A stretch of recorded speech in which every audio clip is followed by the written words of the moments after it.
life away from the service, Sean Cooley was a nurse. Correct. So in his civilian life, he was a registered nurse.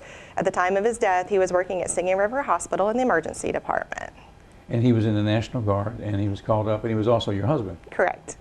So that was quite an experience to go through. Yes, sir. To experience that.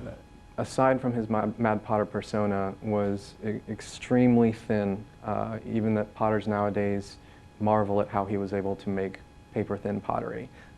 It's super light and just beautiful work.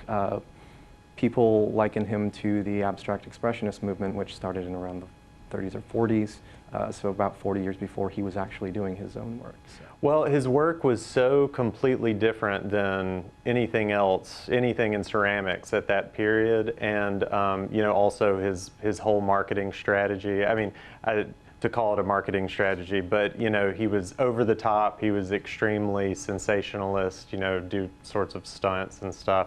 Yeah, I first came to the Orr O'Keefe Museum about 6 years ago and started learning about George Orr, fascinated by his pottery, but then I started to learn the story of his life, you know, and he's most known for the thin pots, his whole movement of making pottery, but really the thing that I thought was neat about George Orr was his performance. He went around saying, "I'm the greatest potter in the world." He went to exhibitions and festivals all over the place and put on this vaudeville style sideshow, and that's really a cool thing. And you know,